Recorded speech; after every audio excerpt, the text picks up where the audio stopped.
Hello students, hope you all are doing well.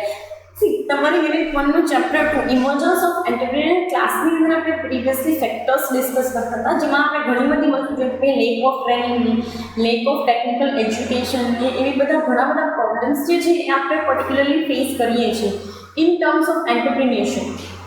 Fine, એન્ટરપ્રિન્યોરશિપના point of વ્યૂથી આપણે એ વસ્તુ ફેસ કરીએ છીએ. હવે સી આપણે ફેક્ટર્સ જોયેલા હતા, એની અંદર હાઈ ડિરેક્ટ રેટ બરાબર એઝ વેલ એઝ ઘણી બધી વસ્તુ જોઈએ કે ભાઈ ગવર્મેન્ટના એડમિનિસ્ટ્રેટિવ યુનિટ્સ જે છે એ લોકો પરફેક્ટલી કામકાજ નથી કરતા. અધર દેન દેન કોઈ પણ જગ્યાએ આપણને ઇફેક્ટિવ ફેસિલિટીઝ પ્રોવાઈડ નથી કરતા ગવર્મેન્ટ લોકો. કોઈ એન્ટરપ્રિનર્સ લોકો ડરે છે કોમ્પિટિશનમાં આવવાથી, કોઈ એન્ટરપ્રિનર્સ લોકોની એડવેન્ચરિયસ સાયકોલોજી નથી, એના લીધે આપણે લો ગ્રોથ રેટ ફેસ કરીએ છીએ. સી લાસ્ટ 2 જે છે આપણે બાકી હતા, જેમાં એક તમને આપ્યું છે સોશિયલ ઇવિલ્સ. સોશિયલ ઇવિલ્સ એટલે તમને કહી દઉં કે આ જે કાંઈ પણ ગુનાઓ થતા હોય બરાબર, સામાજિક ગુનાઓ જેમાં ભાઈને માર નાખે પ્રોપર્ટી માટે, ચોરીને, મર્ડરને, એવા બધા જે કાંઈ પણ વસ્તુ થાય છે બરાબર સમાજની અંદર, એ વસ્તુ એન્ટરપ્રેન્યોર ક્લાસના ગ્રોથને જે છે વાત કરે છે. હવે તમને એક ક્વેશ્ચન થાય કે મેડમ સોશિયલ ઇવિલ્સમાં એન્ટરપ્રેન્યોર ક્લાસને શું લેવાનું? તો ઘણી વખત કેવું થતું હોય તો કે ગવર્મેન્ટના ડિપાર્ટમેન્ટ્સ કે ગવર્મેન્ટ યુનિટ્સ જે છે આ વસ્તુની અંદર બિઝી થઈ જતા હોય બરાબર. તો એક વખત એ લોકો આ વસ્તુની અંદર બિઝી થઈ જાય પછી સિચ્યુએશન એવી આવી જાય કે એ આના સિવાયનું કાંઈ વસ્તુ પર ફોકસ જ ના કરી શકે, કામકાજ ના કરી શકે. સીધી વસ્તુ છે, આજે મારે કોઈ એક વસ્તુ પર ફોકસ કરવાનું હતું અને હવે બીજા બધા ઇસ્યુઝ જે કાંઈ પણ છે હું ફેસ કરું છું, એના લીધે થાય શું ઇશ્યુઝ ફેસ કરવાના લીધે તો કે મારું જેટલું પણ ફોકસ હતું એ વસ્તુ પર જતું રહે છે, ઇશ્યુઝ ઉપર, એને રિઝોલ્વ કરવાનું. એક એક્ઝામ્પલ આજે ક્લાસરૂમની અંદર બધા લોકો શાંત બેઠા છે, 2-3 જણા છે કે જે લોકો વાતો કરે છે અને બહુ જ વાતો કરે છે, એટલી બધી વાતો કરે છે કે એના લીધે આખું ક્લાસરૂમ જે છે ડિસ્ટર્બ થાય છે, ક્લાસરૂમનું એન્વાયરમેન્ટ જે છે ડિસ્ટર્બ થાય છે. હવે મારો પર્પઝ અહીંયા તમને ભણાવવાનો છે, હું અહીંયા આવું છું તમને ભણાવવા, અને બીજા 2-4 લોકો જે કંઈ પણ લોકો ડિસ્ટર્બન્સ ક્રિએટ કરે છે તો મારું તમામ અટેન્શન એના ઉપર જતું હતું. તો હું બીજા લોકોને કેવી રીતે એને રિલેટેડ જે કંઈ પણ મારે વર્ક કરવાનું હતું કે એને નોલેજ આપવાનું તો એ કેવી રીતે કરું? સો દેટ ઇઝ ધી થિંગ. અને એના લીધે કે છે કે ભાઈ સોશિયલ ઇવિલ્સના લીધે એન્ટરપ્રેન્યોર ક્લાસનો ગ્રોથ અટકી ગયો છે. નેક્સ્ટ તમને કીધું છે ડેફિશિયન્સી ઓફ કેપિટલ. બીજી એક વસ્તુ એ છે કે મૂડી જે છે એની અંદર ડેફિશિયન્સી એટલે ઓછી મૂડીની અછત કહી શકાય છે ને. આપણે કોઈ પણ વસ્તુ ડેફિશિયન્સી એટલે ખામી નહીં, બટ અહીંયા આપણે કહીએ કે મૂડીની અછત. સીધી વસ્તુ છે, આજે હું છું, તમે છો બરાબર, આપણે લોકો એવા હાઈલી રિચ ફેમિલીમાંથી નથી આવતા કે જ્યાંથી આપણે આપણા ઘરમાંથી 5-6 કરોડ રૂપિયા કાઢીને એક મોટો બધો બિઝનેસ જે છે એસ્ટાબ્લિશ કરી શકીએ. સો દેટ ઇઝ ધી થિંગ. અને એ અકોર્ડિંગ ટુ જે છે એ શું તો કે ડેફિશિયન્સી ઓફ કેપિટલ. હવે જેટલા પણ એન્ટરપ્રેન્યોર્સ લોકો આવવા માંગતા હોય એની પાસે કેપિટલ ના હોય, પૈસા નથી, મૂડી નથી, તો તમને ખબર છે કે મૂડી વગર તો થાય નહીં. જે 4 ફેક્ટર ઓફ પ્રોડક્શન છે એમાં મેન, મની, મશીન અને મટીરિયલ. તો મની વગર તો કામ થાય જ નહીં. પહેલાં તો મેન એટલે કે મારી જરૂરિયાત પડશે, પછી આવશે મની એટલે કે કેપિટલની જરૂરિયાત પડશે. કેપિટલ વગર તો હું મશીન લઈ આવું છું તો મશીન આવે કેવી રીતે? પૈસા વગર. અને પૈસા નથી તો હું મારા એમ્પ્લોઈઝ લોકોને વેજીસ કેવી રીતે આપીશ અને બીજા લોકોને સેલરી કેવી રીતે આપીશ, મેનેજર્સ લોકોને. સો ધ થિંગ ઇઝ દેટ કે ડેફિશિયન્સી ઓફ કેપિટલ ઇનિશિયલ લેવલે દરેક જગ્યાએ આ વસ્તુ જોવા મળે છે. જોકે હવે તમે આ વસ્તુ જોઈ એ જે છે રિમૂવ કરી નાખી છે. ઘણા બધી કંપની જે છે ને એ વેન્ચર કેપિટલ પ્રોવાઈડ કરે. વેન્ચર કેપિટલ તમે જે કંઈ પણ તમારું નાનું વેન્ચર સ્ટાર્ટ કરવા માંગો છો એના માટે તમને લોન આપે, અને એ બી બહુ ઇઝી રેન્ટ પર, ઇઝી ઇન્ટરેસ્ટ રેટ એટલે બહુ ઓછા વ્યાજની.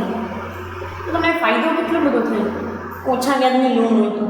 રાઈટ. સો તમે એ વસ્તુ પર ફોકસ કરીને ચાલી નહીં શકો, તમારા બિઝનેસને આગળ વધારી નહીં શકો. That is the most I think beneficial thing. બરાબર, બેનિફિશિયલ થિંગ જે છે એ સૌથી વધારે છે આ વસ્તુની. નેક્સ્ટ તમને કીધું છે steps taken by government to uplift entrepreneurs. ગવર્મેન્ટે શું સ્ટેપ્સ લીધા?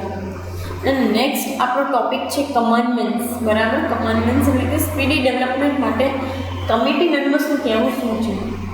જોઈ લઈએ શું કહેવા માંગે છે. બરાબર. અરેન્જમેન્ટ ફોર પ્રોવાઇડિંગ ટ્રેનિંગ્સ જે કાંઈ પણ ટ્રેનિંગ જે છે એના માટેના અમુક એ લોકોએ ઇન્સ્ટિટ્યુશન સ્ટાર્ટ કર્યા, ટ્રેનિંગ ઇન્સ્ટિટ્યુશન, કે જેના લીધે પર્ટિક્યુલરલી તમે ગવર્મેન્ટ સાઇડથી જ જે છે એ ત્યાંથી તમે નોલેજ લઈ અને તમે જોબ રેડી થઈ શકો. બરાબર. તમે સાંભળ્યું હશે કે ગવર્મેન્ટે ભરતી જે કંઈ પણ યુપીએસસી જીપીએસસીના ક્લાસ ચાલુ કરે તો આ બધું શું છે? ગવર્મેન્ટ ટ્રિપલસીનો કોર્સ કરાવે, ગવર્મેન્ટ ટેલીનો કોર્સ કરાવે અને ગવર્મેન્ટ ઇન્સ્ટિટ્યુશન જે કંઈ પણ છે એ તમામ પ્રકારના સોફ્ટવેર્સ જે છે એના કોર્સીસ કરાવવામાં હોય. So what is this all about? It is all about the providing of training and arrangement of training team. સીધી વસ્તુ છે. આજે હું પ્રાઇવેટ યુનિટ તરીકે એક ટ્રેનિંગ સેન્ટર એસ્ટાબ્લિશ કરું છું તો મારી પાસે આવવા માટે લોકોને ફીસ થોડીક વધારે પે કરવી પડે ઇન કમ્પેરિઝન ટુ ગવર્મેન્ટ. તો લોકો એ જગ્યાએ જાય ને કે જે જગ્યાએ ગવર્મેન્ટે આવા કોઈ પણ જે કાંઈ પણ ઇન્સ્ટિટ્યુશન્સ છે, ટ્રેનિંગ ઇન્સ્ટિટ્યુશન્સ એ એસ્ટાબ્લિશ કર્યા હોય. બરાબર.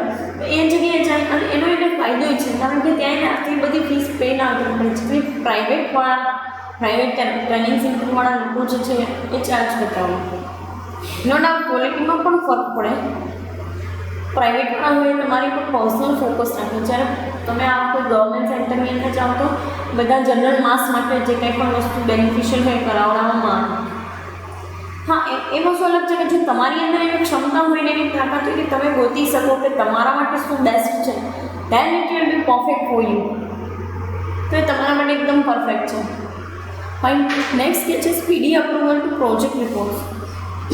એક આપણા કન્ટ્રીની અંદર એ મોટા મોટો ડ્રોબેક એ છે કે આપણે તમે લોન લેવા જાઓ તો પ્રોજેક્ટ અપ્રૂવ જ ના કરે અને અપ્રૂવ કરે તો બહુ એટલે બહુ લાંબી લચક પ્રોસેસ સાથે કરે જેનું અલ્ટિમેટલી છે ને કોઈ બેઝ નથી હોતો. તમે ઘણી વખત સાંભળ્યું હશે કે ભાઈ આ લોકો આપણી આગળ અમથા કાગળિયા મંગાવે છે. શું કામ લોકો એમ કહેતા કે અમથા કાગળિયા મંગાવે છે? ઓલસી ગવર્મેન્ટ યુનિટ્સ કે કોઈ પણ પ્રકારના તમે જોવા જાઓ ને તો ઇન્સ્ટિટ્યુશન હોય ને તમારી પાસે કેટલા બધા બંચ ઓફ જે છે એ કાગળિયા તમારી પાસે મંગાવે ડોક્યુમેન્ટ્સ. દેન તમે જ્યારે એ વસ્તુને ઓરિજિનલી જુઓ ત્યારે તમને રિયલાઇઝ થાય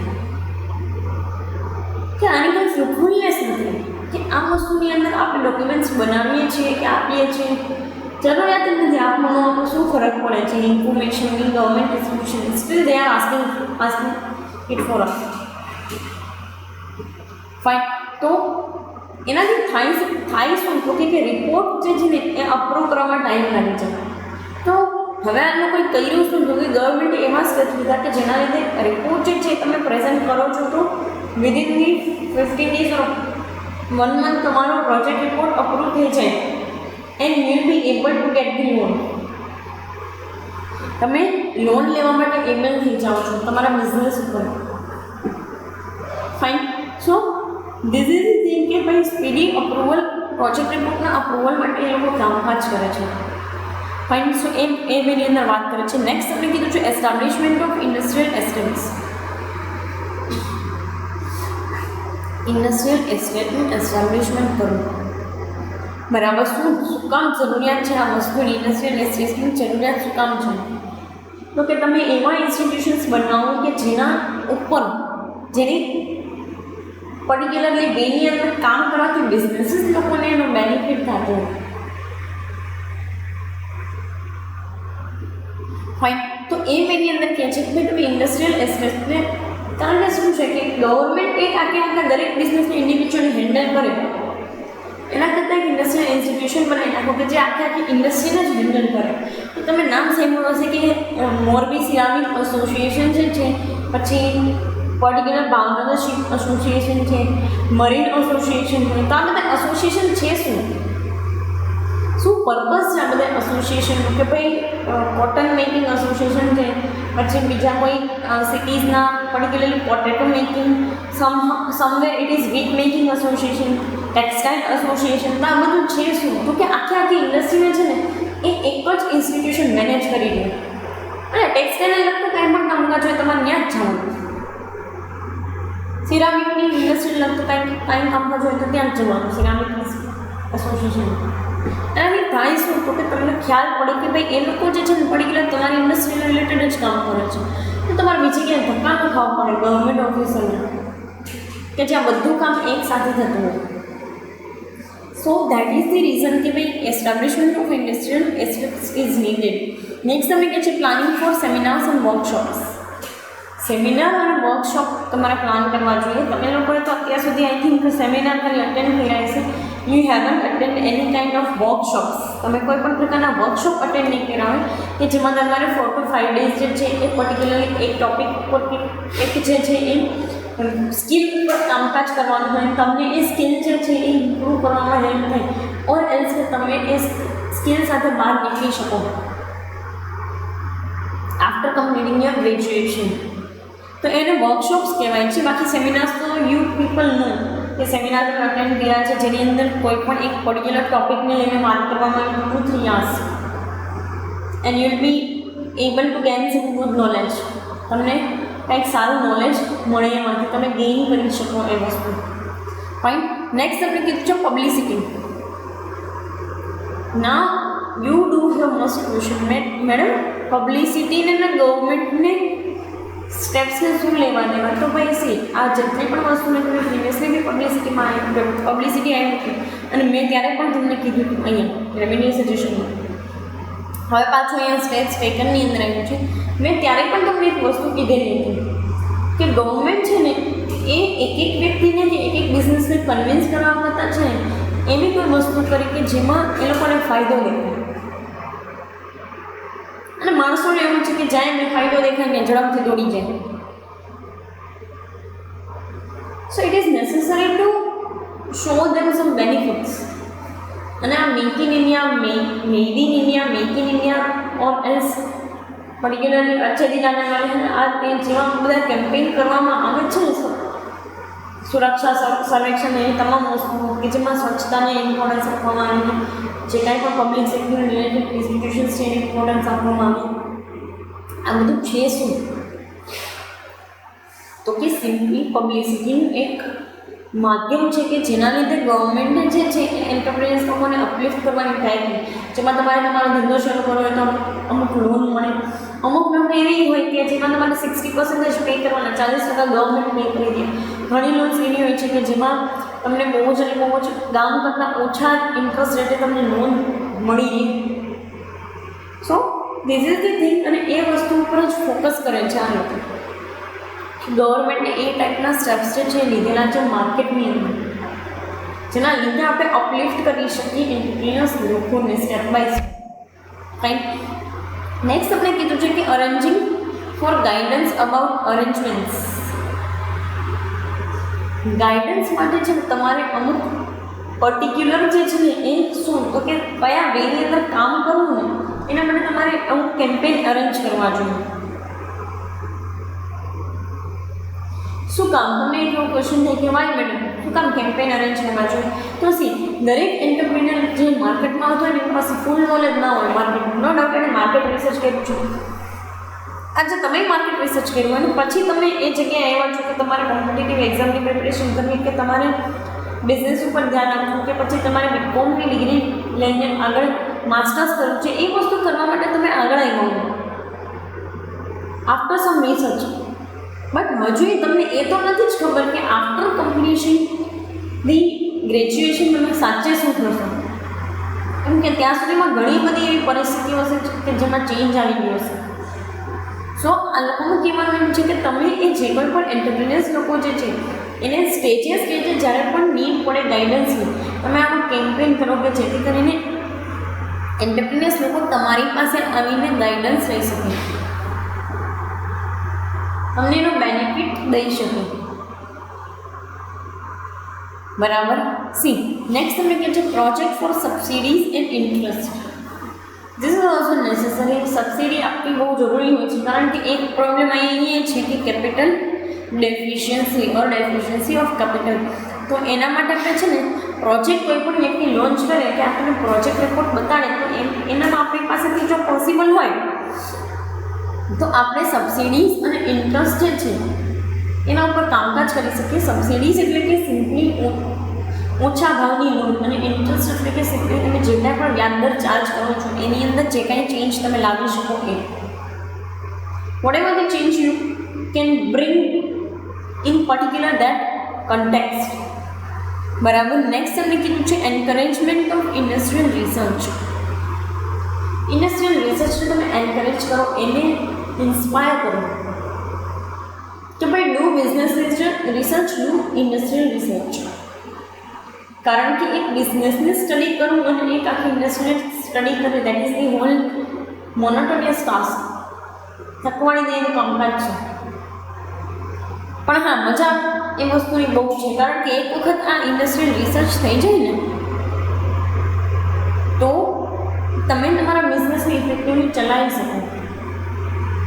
હવે સી ગવર્મેન્ટે એના માટે શું સ્ટેપ્સ લીધા તો કે ભાઈ તમે ઇન્ડસ્ટ્રીયલ રિસર્ચ કરો, અમે તમને R&D પ્રોવાઈડ કરશું, રિસર્ચ એન્ડ ડેવલપમેન્ટ ડિપાર્ટમેન્ટ આખું અમે જ તમને પ્રોવાઈડ કરશું, જેથી કરીને તમારા જાતે કંઈ ઇન્વેસ્ટમેન્ટ જ ના કરવું પડે, તમારી જાતે કોઈ વસ્તુનું તમારે ફોકસ જ ના કરવું પડે એ વસ્તુ પર. ફાઇન. સો એ વેની અંદર તમને કીધું છે કે એન્કરેજમેન્ટ ઇન્ડસ્ટ્રીયલ રિસર્ચ એ કરો, ઇન્ડસ્ટ્રીયલ રિસર્ચ કરો તો બેનિફિટ થાય. તો સરકારે એના માટે R&D જગ્યાએ છે ને મૂકી દીધા. અને હવે તો દરેક ઇન્ડસ્ટ્રી વાઇઝ જે છે ને રિસર્ચ એન્ડ ડેવલપમેન્ટ ડિપાર્ટમેન્ટ હોય જ છે. હા, એ વસ્તુ અલગ છે કે આ લોકો બિઝનેસીસ પોતાના એટલે કે એક ઇન્ડિવિજ્યુઅલ ઇન્સ્ટિટ્યુશન પોતાનું R&D ડેવલપ કરે છે. That is another thing. Next તમને કહે છે એન્કરેજમેન્ટ ટુ વિમેન એન્ટરપ્રિન્યોર્સ. જે કોઈ પણ વિમેન એન્ટરપ્રિન્યોર્સ છે એને એન્કરેજ કરો તમે,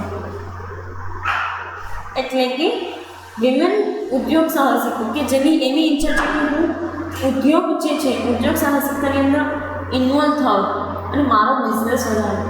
તો અત્યારે એ વસ્તુને પણ એન્કરેજ કર્યું છે આ લોકોએ અને એના અપલિફમેન્ટ માટે પણ કામકાજ કરે છે કે ભાઈ કાંઈ વાંધો નહીં, સ્ત્રી થઈ ગઈ તો શું થઈ ગઈ, એની પાસે જો આઈડિયા છે અને એ આઈડિયા જનરેશનમાંથી બિઝનેસ ક્રિએટ કરી શકે છે, then it will be the particular wholesome thing. બરાબર. આખી વસ્તુ જે છે એનું સિનારિયો ચેન્જ થઈ જાય. રાઈટ. સીધી વસ્તુ છે, તમે વિમેન એન્ટરપ્રિન્યોર્સને આવવા દો છો તો એની કોમ્પિટન્સીને તમને આઈડિયા આવી જાય કે એ લોકો કેટલા કોમ્પિટન્ટ છે પોતાના કામની અંદર, એ લોકો કેટલું કામ કરી શકે છે, કઈ વસ્તુ કેવી રીતે મેનેજમેન્ટ કરી શકે છે. Fine. So that is the thing. Next તમને કહે છે establishment of enterprise assigning units. બરાબર. એસ્ટાબ્લિશમેન્ટ કરો તમે એન્ટરપ્રાઇઝનું અસાઇનિંગ યુનિટ્સ. અલગ યુનિટ જે છે એને તમે અસાઇન કરી અને એક આખું એન્ટરપ્રાઇઝ બનાવો, જેથી કરીને થાય શું તો કે તમને આઈડિયા આવી જાય કે ભાઈ આવી રીતે કામ કરવાથી ફ્રૂટફુલનેસ થતી નથી, તો બધી જગ્યાએ અલગ યુનિટની અંદર ડિવાઈડ કરી દો કામ જલ્દી થશે. આજે મારે આ ક્લાસ પાસે કામ કરાવવાની અઘરી વસ્તુ છે, પણ હું તમારા બધા લોકોના 5-5, 6-6 જણાના ગ્રુપ પાડી નાખું અને બધાને એક કામ સોંપી દઉં તો બધા કામ એકસાથે થઈ જાય તો કે ડન, અને ઇઝીલી થઈ જાય તો કે ડન.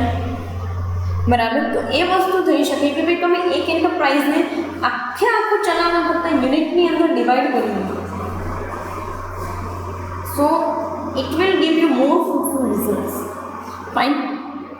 સી નેક્સ્ટ તમને કીધું છે એન્ટરપ્રિન્યોરશિપ ડેવલપમેન્ટ પ્રોગ્રામ. ઘણા બધા એન્ટરપ્રિન્યોરશિપ EDP પ્રોગ્રામ્સ જે છે આપણી કન્ટ્રીની અંદર થાય છે. ઇવન તમારા પ્રેક્ટિકલ જોવો તો આપણી યુનિવર્સિટીની અંદર બી થાય છે. બરાબર. CED નામનું જે કાંઈ પણ એક ઇન્સ્ટિટ્યુશન છે એના થ્રુ સર્ટિફિકેશન કોર્સ કરાવવામાં આવે છે, જેથી કરીને તમને આગળ જતાં ઇઝી એન્ટરપ્રિન્યોરશિપ લોન મળી શકે, ઇઝી વેન્ચર કેપિટલિસ્ટ ટાઈપની લોન મળી શકે. ફાઇન. સો EDP પ્રોગ્રામ્સ જે છે આપણી યુનિવર્સિટીની અંદર બી થાય છે. સૌરાષ્ટ્ર યુનિવર્સિટીમાં ઘણી બધી universities, even Rajkot as well as ગુજરાતની અંદર બી ઘણા બધા એન્ટરપ્રિન્યોરશિપ ડેવલપમેન્ટ રિલેટેડ પ્રોગ્રામ હોય છે, જેમાં તમે સર્ટિફિકેશન કોર્સ કરો તો તમને ઇઝી રેટની અંદર લોન મળે, અથવા તો ઘણી એવી લોન છે કે જે 60-40 રેશિયોની અંદર મળે. Fine. So that is the thing. હવે 3 જે છે એ સ્ટેપ્સ બાકી રહ્યા છે, એ આપણે કમિંગ સેશન્સ જે છે એની અંદર ડિસ્કસ કરશું. અત્યારે અહીંયા સુધી રાખીએ. Thank you so much.